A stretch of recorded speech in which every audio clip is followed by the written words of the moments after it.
Good evening, it's George Minikakis. As you know, I'm the chair of Action Milton. Tonight we have all of our board members with us: Sharon Barkley, Cease Moffat, Heather Murch, Cindy Lunau, Dr. Ian Burke, and Susan Cornwell.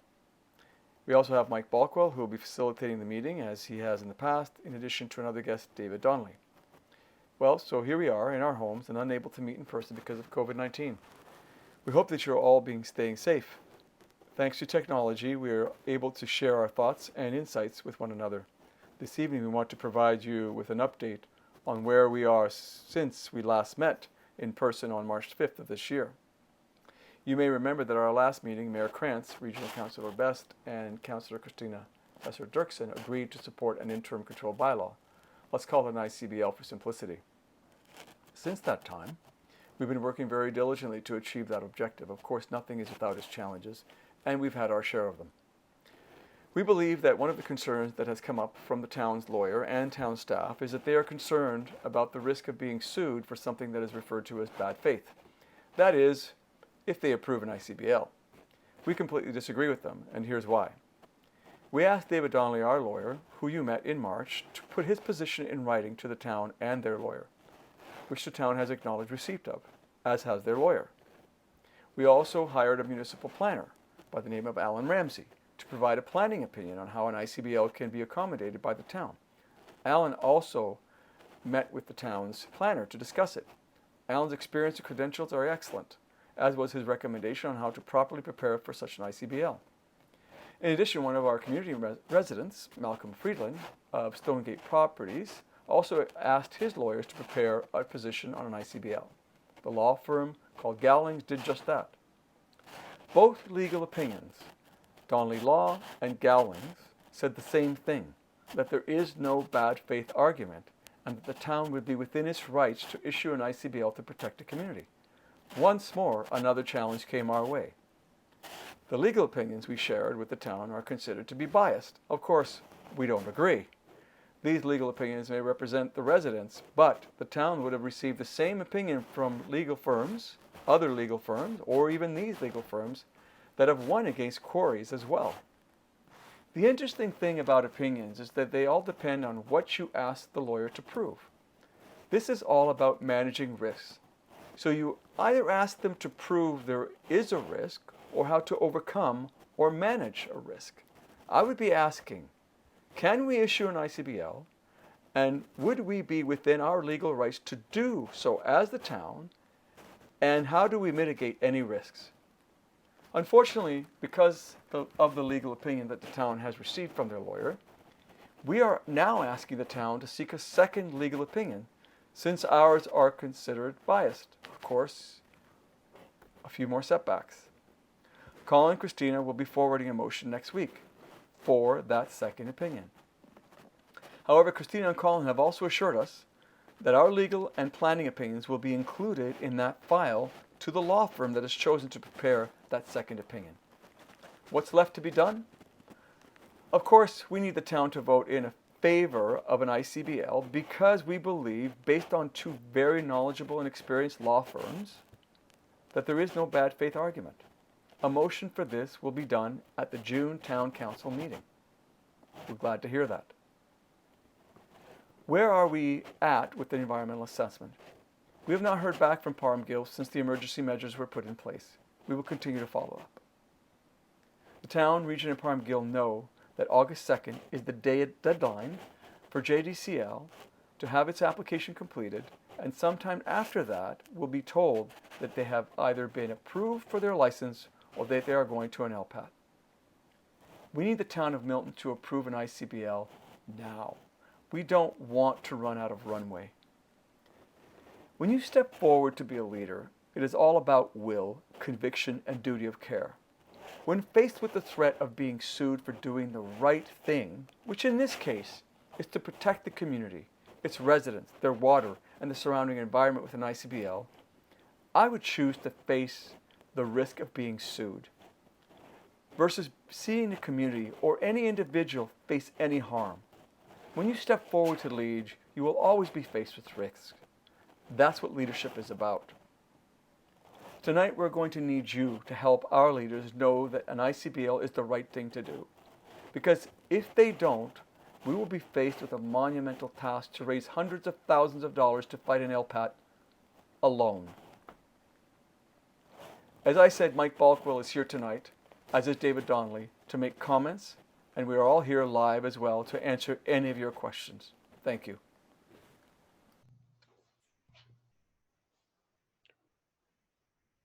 Good evening. My name is David Donnelly. I've been asked by the executive of Action Milton to make a presentation this evening regarding the upcoming motion on May the 25th regarding Town Council's seeking of a second legal opinion regarding an interim control bylaw for Milton. The interim control bylaw is proposed to create several studies that would review the need for an air quality control bylaw in Milton to deal in particular with PM 2.5, which is a fine dust particulate, which is causing human health mortality in Halton region. The second purpose of the studies would be to investigate and review the novel or innovative technologies of underwater mining and blasting. The Planning Act in Ontario is explicit. Town councils may pass interim control bylaws for a period of 1 year. There's the possibility of an extension for a second year, but that the year-long period, the first year period, is unappealable to the LPAT. One of the primary reasons why town councils adopt interim control bylaws is to put a freeze on development applications that are dealing with or potentially impacting on resources or matters that are the subject of the ICBL studies. In this case, it would be the James Dick Quarry Limited application and potentially other quarry applications in the rural part of Milton. Now, the subject of the motion is to ask council to seek a second legal opinion with respect to an ICBL for Milton. This is a bit of a misnomer because Milton has already received 2 detailed legal opinions regarding the need for an ICBL. The first was prepared by our office, Donnelly Law, that was submitted to Mayor and Council. The second was submitted very recently by a senior lawyer from Gowlings, and that also is in the possession of staff and legal counsel to Milton. Now, apparently there was some consideration of legal opinion regarding an ICBL at council. That was all subject to an in-camera process, which is confidential, so that we don't know what the outcome of the meeting is or what was discussed. I telephoned the solicitor for the town of Milton, who's external legal counsel, whose name is Costa Stavrakos. I attempted to engage him in a discussion regarding the legality or need for an ICBL, and he simply would not engage or participate in the conversation in any way. Where that leaves us is town council, having received what is obviously a negative legal opinion, is now seeking a second opinion. And we have raised a concern with that, which is twofold. First, it will very much depend on who the lawyer is that they select in terms of what legal opinion you're going to get back. If you get an aggressive lawyer who is familiar with fighting quarries, then it is highly likely, given the fact that there are 2, and in fact 3, legal opinions that all suggest that an ICBL is a perfectly legal and reasonable thing to do. If you hire an aggressive lawyer, someone who's familiar with fighting quarries, then in my opinion, it's quite likely you're going to get an opinion that is going to recommend proceeding with the ICBL. If, on the other hand, the town hires a lawyer who is not experienced with fighting quarries or is someone who regularly represents municipalities in a way that I call risk averse, then it's quite possible the opinion is going to come back and it's going to reinforce what appears to be an original, or what can only be logically an original opinion that recommended against an ICBL. The second reason that we have some difficulty with the idea of a second legal opinion is that a legal opinion on an ICBL depends almost exclusively on the contents of a planning opinion recommending the ICBL. In other words, what's going to be in the ICBL? What's its purpose? What are the studies? How does it relate to the official plan and ongoing planning issues in the municipality? So again, using logic, it would seem that if there has already been a legal opinion put to town council and that legal opinion was negative, then it's quite clear to me that that planning report or planning opinion must also have been negative. In other words, it probably recommended against an ICBL for Milton. So what we've suggested to town council, and we believe the councillors will be taking this up as an issue, is that the planning opinion that was prepared by Mr. Alan Ramsey, a registered professional planner, very senior professional planner in Ontario, prepared for Action Milton, recommended for an ICBL, provided a draft ICBL bylaw to council. We believe that if there is to be a second opinion sought, which in effect would be a fourth or really a fifth legal opinion, that Mr. Ramsey's report should be attached to any reports or submissions that are made from town planning staff. In addition, if residents like you are going to pay for this so-called second opinion, then it should be required of town council that any planning staff report that goes to that lawyer for the opinion, it should be included with the package so that, and should be made public so that our planner can have a chance to peer review it, we can have a chance to review it, and if it is not as compelling as Mr. Ramsey's opinion, then we should have the opportunity to address that matter. There is a second concern that we have had that we have expressed and will be expressing through correspondence, and that is the conduct of the hearings, or sorry, the council meetings with respect to the consideration of the ICBL. In the previous meeting of council, council retreated into an in-camera session, which is a legal term for going behind closed doors and conducting confidential meetings where the minutes are not published and the public is not invited in and the contents of the meetings can't be discussed. The problem that we have with that legally is that the Municipal Act does permit in-camera meetings, but only in very special circumstances. And that in order to go in camera, council has to invoke one of the exemptions that's permitted in the statute. One of those is to discuss litigation or pending litigation. But the Court of Appeal in Ontario has actually taken the trouble to define what pending litigation actually means. It's not a broad concept. It's actually quite limited.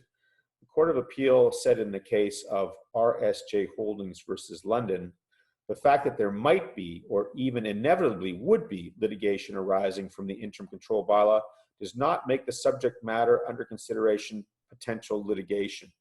So in that case, they actually dealt with an ICBL and dealt with the fact that there may be litigation that could come at a future date, but the fact that that litigation had not been threatened or was not in existence was not sufficient to allow council to go in camera. So this is a clear precedent in my mind that says that when discussing the ICBL, council should not be retreating in camera, that these discussions should be held in public. And second, litigation or potential litigation relates to something that might arise out of the adoption of an ICBL, not the adoption itself. And then most importantly, any planning staff reports, any planning staff opinions with respect to an ICBL is not the subject of pending litigation, and it can't be. Planning staff reports are always made public. The legal advice that one might get, that can sometimes be solicitor-client privileged and not made public, but planning staff opinions never are. This is not right for planning staff to be giving its opinion at in-camera sessions. So having said that, I want to turn to the last matter, which is the potential risk or threat of litigation and the potential attack on an ICBL through what's called the tort of bad faith. If James Dick or someone else affected by the bylaw wanted to sue the town, they could do so claiming bad faith. But the courts have set an extremely high bar with respect to what is considered to be bad faith. Very recently, the Court of Appeal in the Glen Abbey case addressed the matter and actually overturned the lower court, Superior Court, with respect to a finding that the town of Oakville had acted in bad faith by passing an interim control bylaw that would slow the development of the Glen Abbey golf course. In that case, the Court of Appeal held there's no suggestion that the town enacted the impugned bylaws out of any motive other than what they thought was the best interest of their constituents at large. And what that means is that in order for someone to be successful in suing a municipality for bad faith or in bad faith for passing an interim control bylaw, they must demonstrate that there was some lack of candor or that there was some corruption on the part of a town official or on behalf of council. And that seems to be clearly, I would say, impossible in this case, provided that town council passes the ICBL in the best interest of the citizens. I already think that has been demonstrated.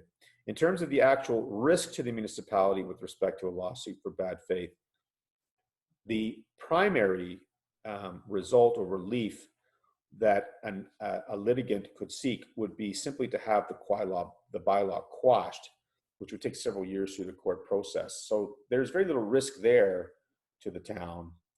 There may be the risk of an adverse cost award, but it is highly likely that that would be done on a partial indemnity basis, which would limit the amount of costs. In the unlikely event that the plaintiff was successful and sought damages in this case, there's no tort of legitimate expectation. You can't say that because you slowed my application, I have suffered real damages. That is a very remote prospect. So we've done a review of the case law and provided an opinion to Action Milton, all of which suggests the same. So I think at the end of the day, what the bottom line for council is that they should seek a second opinion, but they should do so only if they are provided with Alan Ramsey's planning opinion, the legal opinion of both Donnelly Law and Mr. Glass of Gowlings, both of which opinions are very strong that the ICBL is legitimate and legal and not subject to an attack for bad faith. And finally, any staff report that is provided to this exterior new council for the town, it should be made public so that we can discuss it. Last but not least, any future discussions of the ICBL and the planning merit for such an ICBL should be discussed in public at council and not in camera. There's no pending litigation. There's no prospect of pending litigation, at least at this time. And it does not fit the definition per the Court of Appeal and Ontario's Ombudsman, who's also commented that these exceptions are to be rarely used. So with that, I would like to entertain any questions you might have. And again, I commend Action Milton, your executive, your leadership. They are doing a fantastic job in staying after council, making sure that council isn't taking the easy way out. I think what the leadership of Action Milton has done, in fact, is that now that we have legal opinions on both sides, planning opinions on both sides, at the end of the day, the decision to pass an ICBL and to protect residents is not going to be a technical decision. It won't be a planning decision. It won't even be a legal decision. Action Milton's leadership has now put this where it rightly belongs, and that's a political decision. Whose interest do you want to serve, the residents or quarry companies and people who pollute the air? So I think that that's an extraordinary accomplishment, and it should be pursued, and it is. Thank you. Thank you, David and George.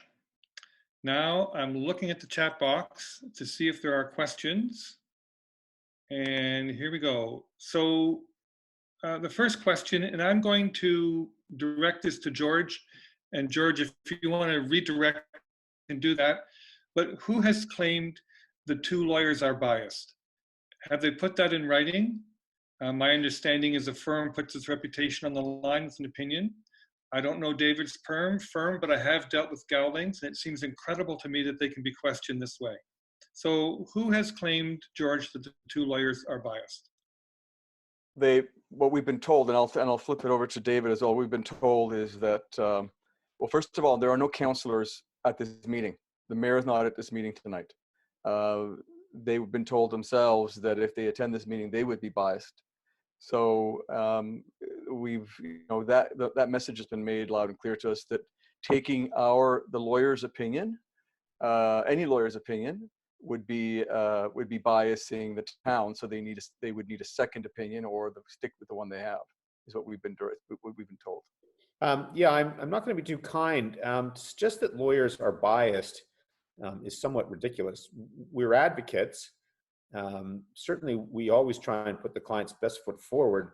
But when providing legal advice, we're actually ethically bound to present the most fulsome or complete opinion. So I have great difficulty with anyone that would suggest that what our firm, and you can look us up online. We have a long record. I've been in practice over 20 years. Gowlings is certainly a nationally recognized firm. Lawyers don't present biased opinions. We're advocates.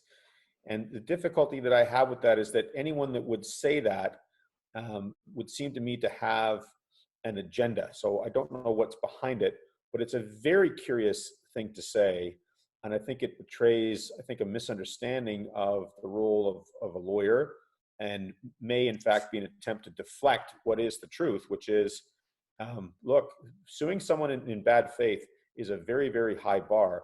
You have to have very specific ingredients to make the charge stick in court. The plaintiff has to prove that there was malfeasance, there was corruption, there was hidden evidence.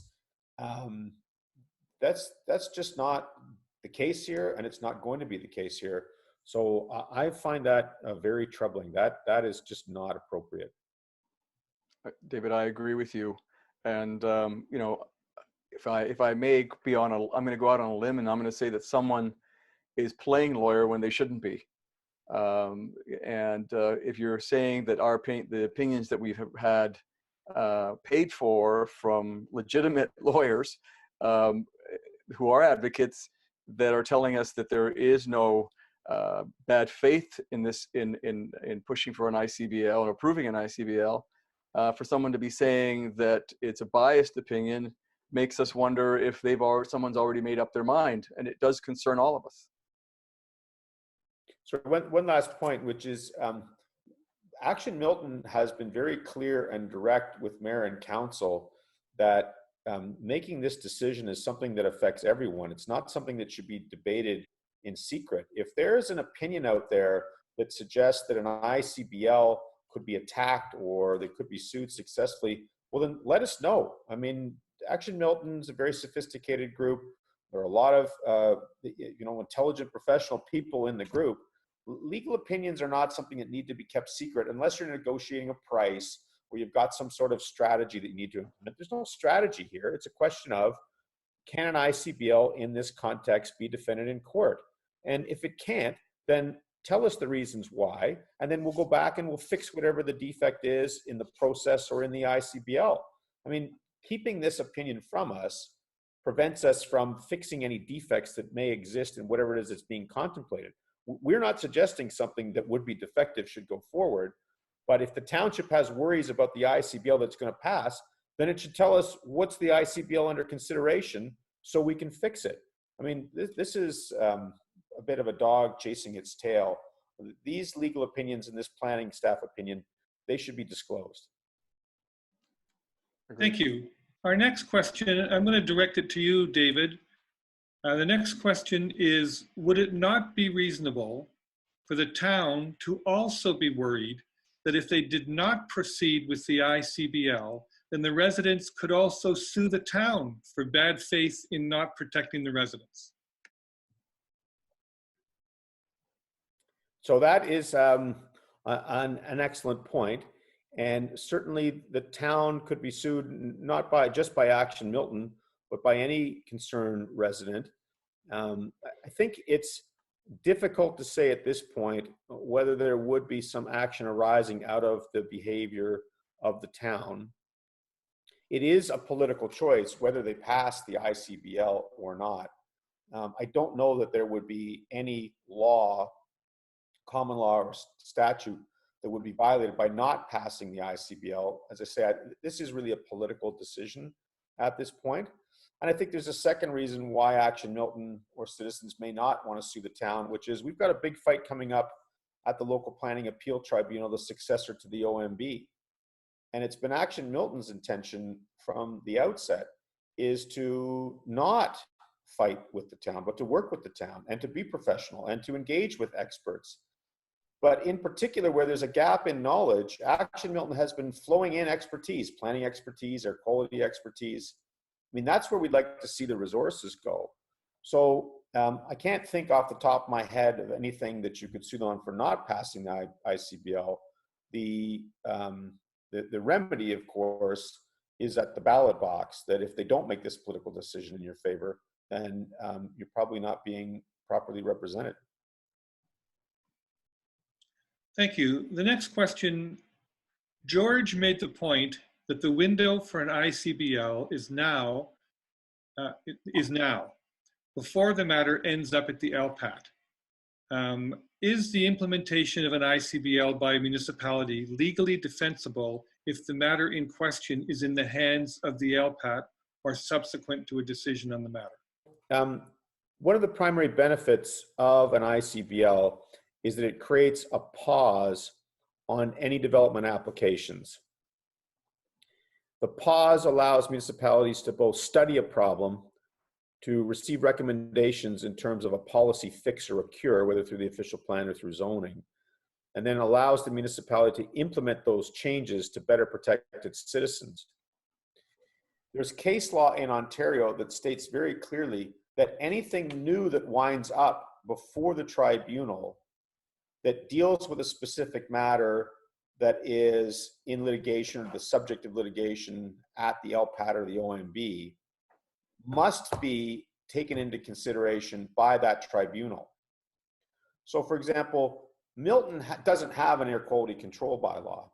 Milton doesn't have any policies or any zoning that deals with underwater blasting and mining. There's a huge policy gap there.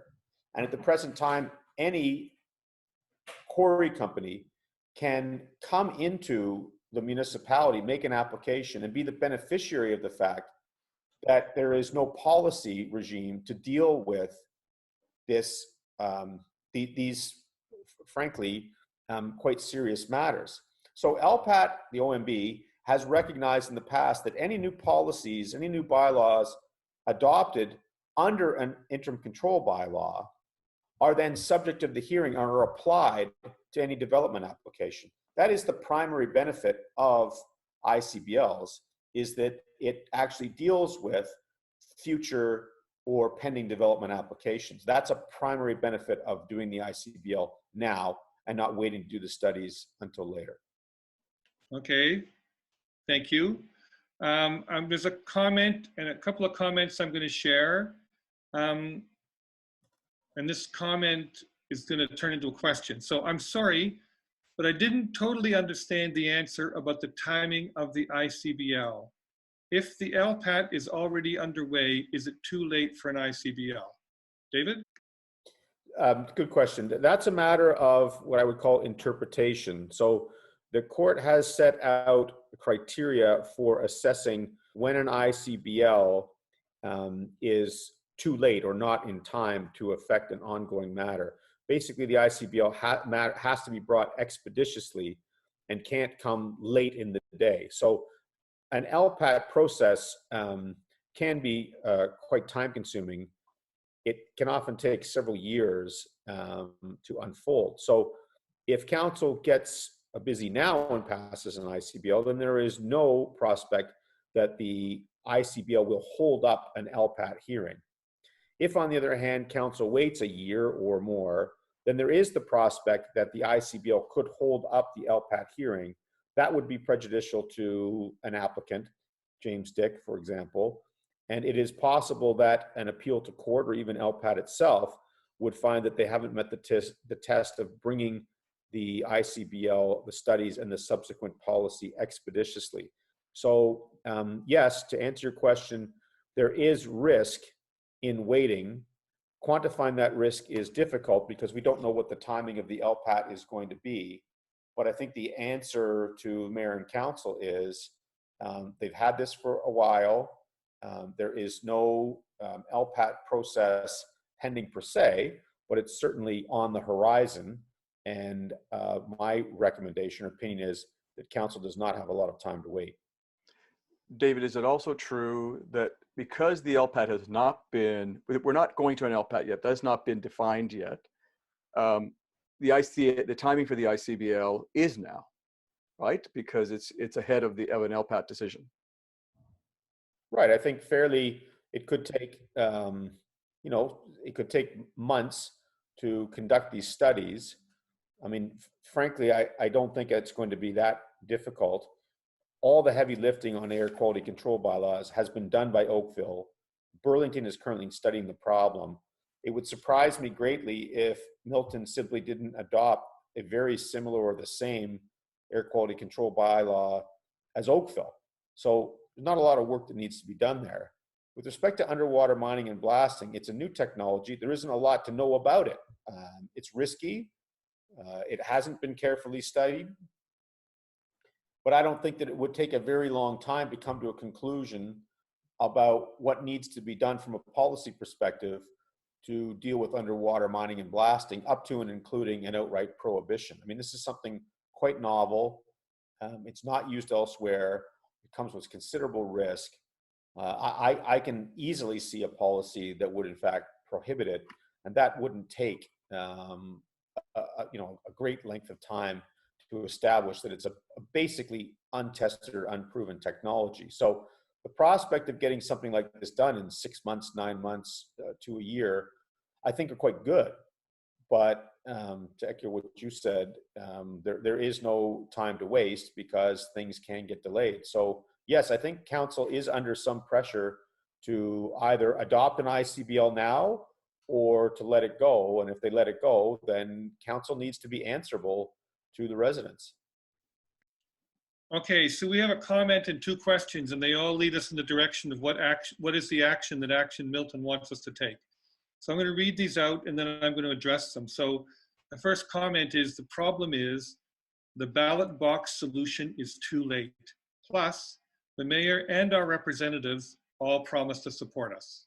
So that's a comment. And the question that follows that from someone else is, so with Monday's council meeting being on Zoom, what is the best way for us as citizens to make our concerns known? The next question that follows in the same vein, can you summarize the requested call to action steps, please?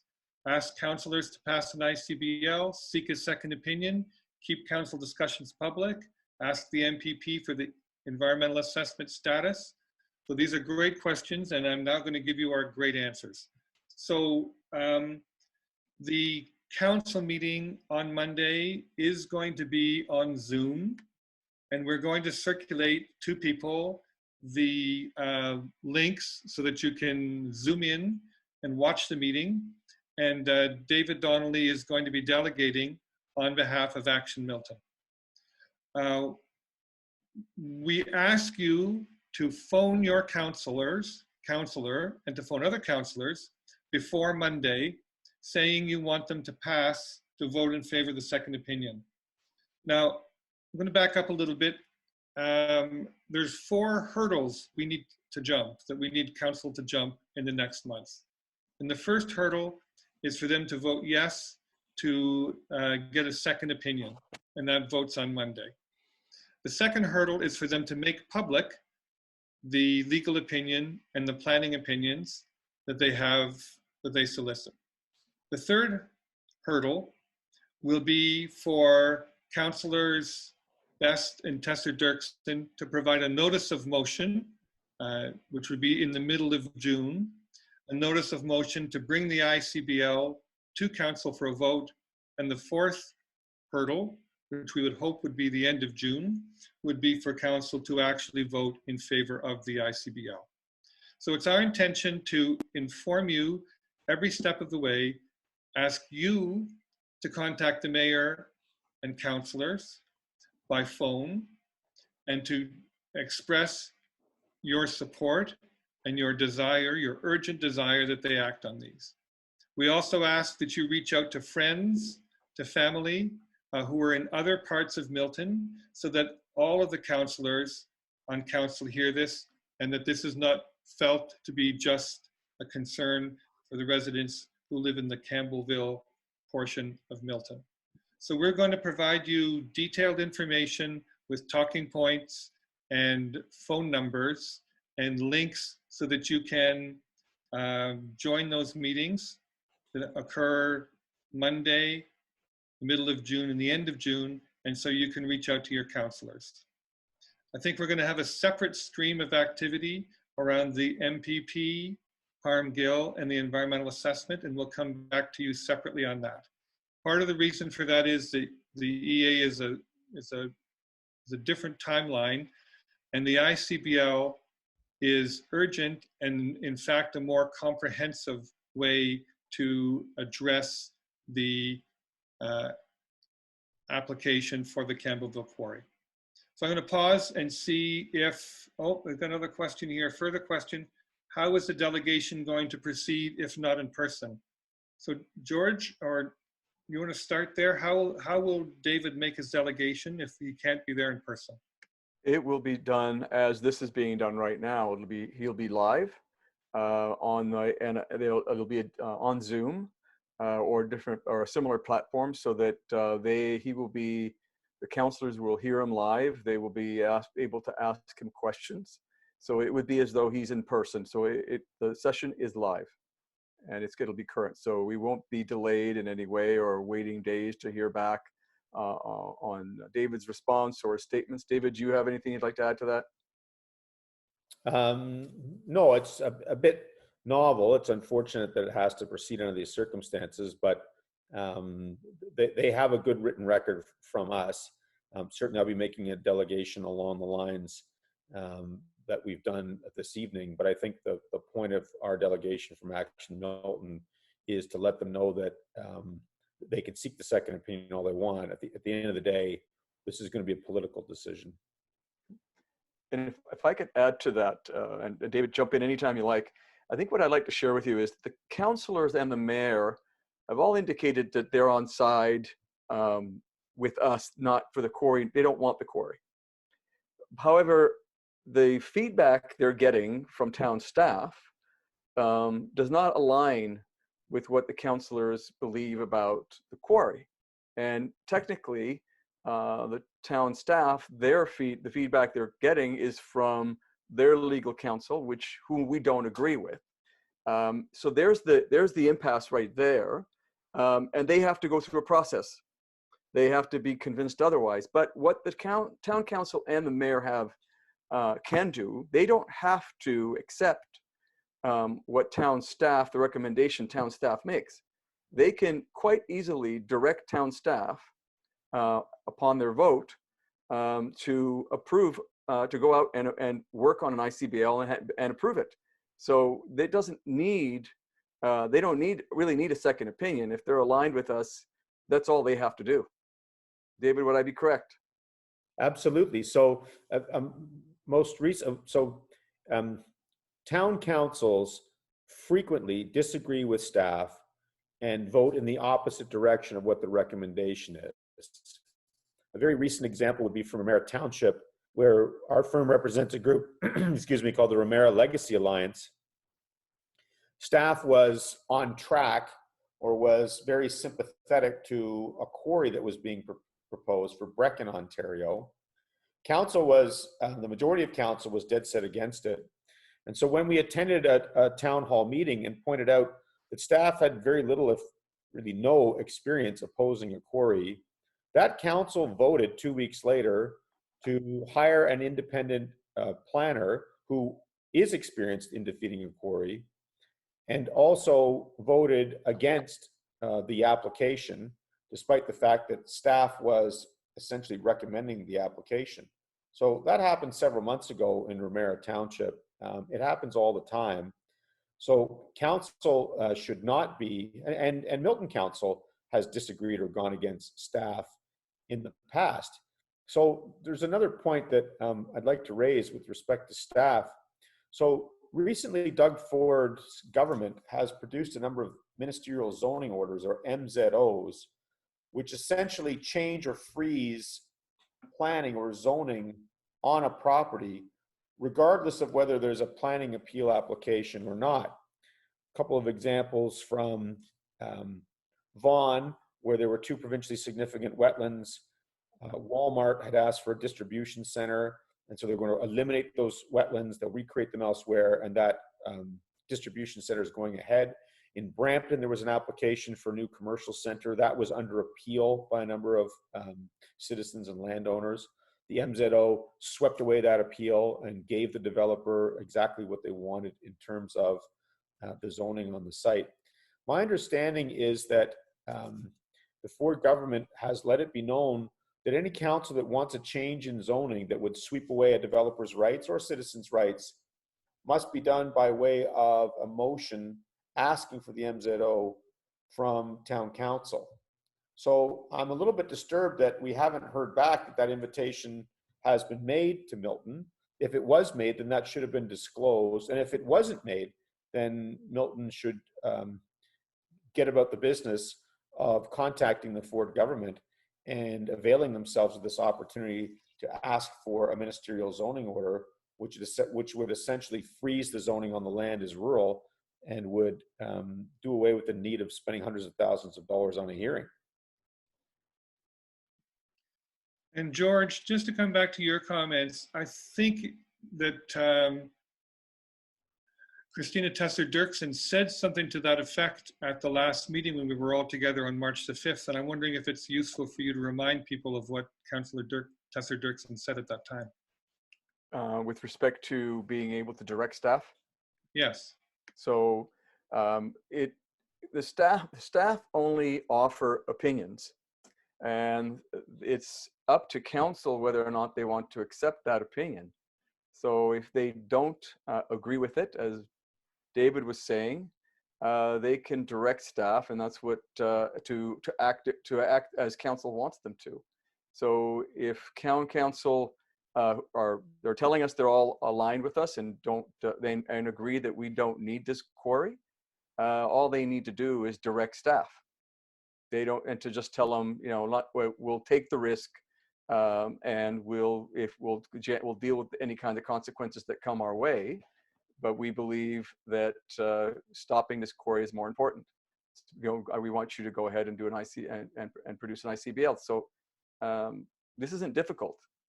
If they're all aligned and support us, and they're against a quarry, why bother going through this whole process? Thank you. So we're in the last bit of this meeting now, wrapping up in the next few minutes. You can watch the council meeting on Monday through YouTube, only on YouTube, and we're going to send you the link for that. There was an additional comment that said,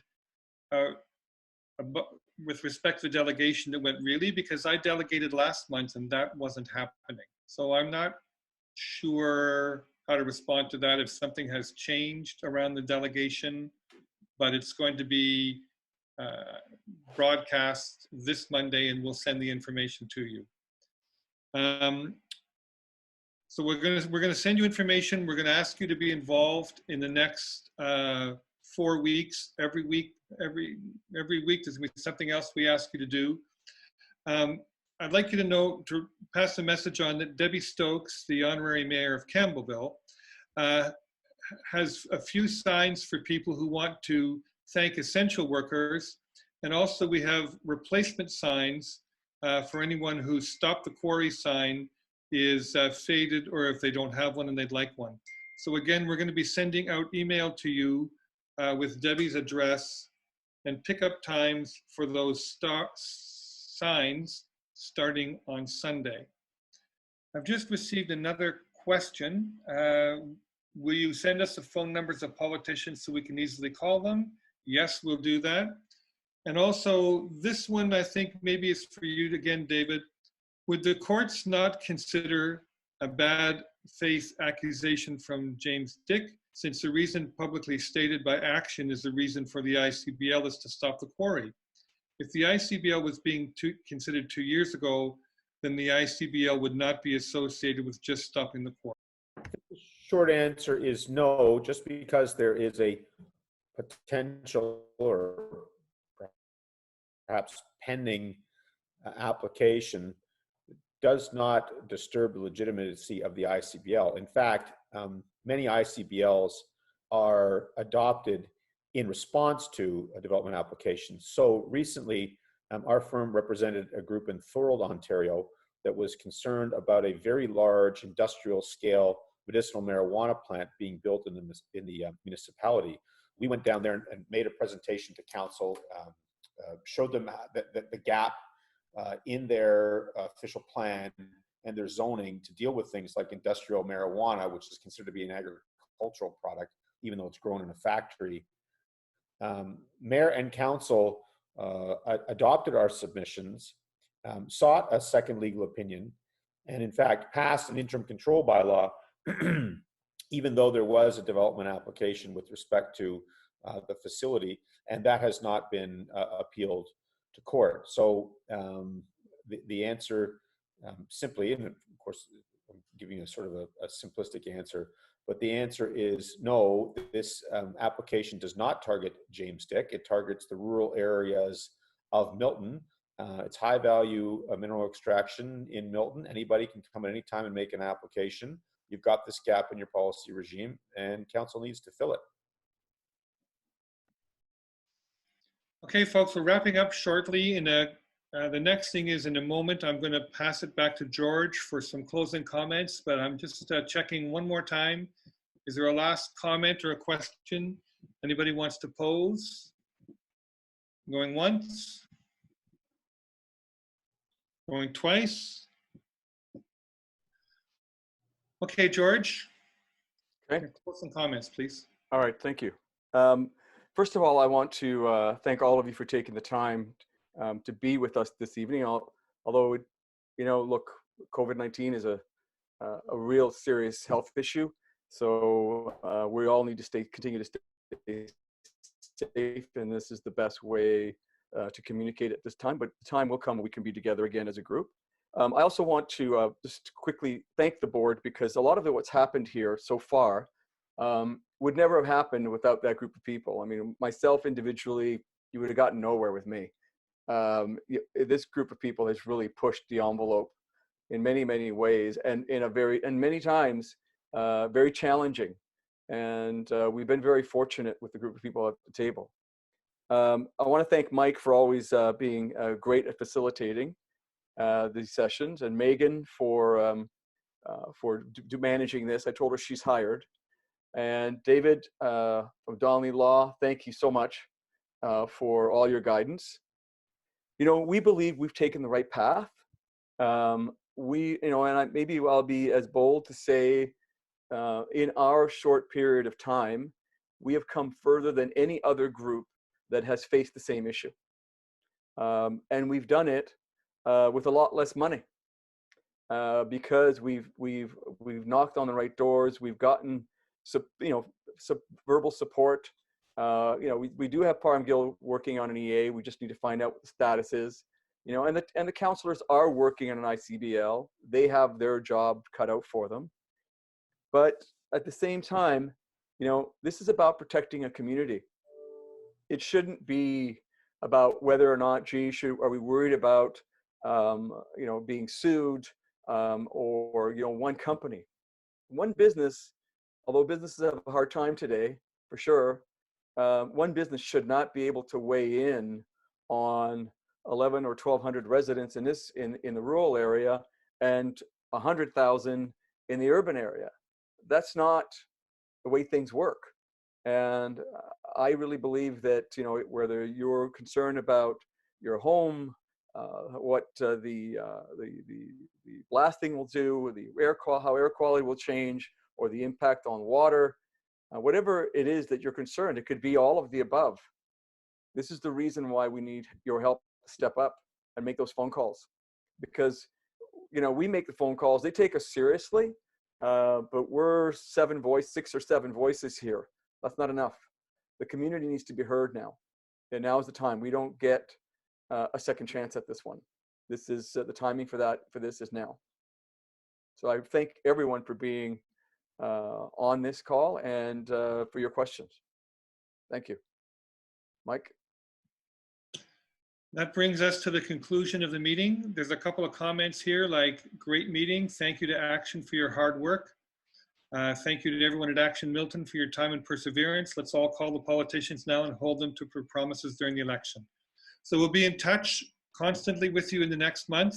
There may be the need to have another, I would predict we'll need another meeting like this in a couple of weeks' time to update on where we're at. There's some more messages coming in. Great meeting. Thank you, Action. Stay safe. And with that, we'll bid you all a good night. Thank you. And we'll ask Megan to adjourn the meeting on our behalf.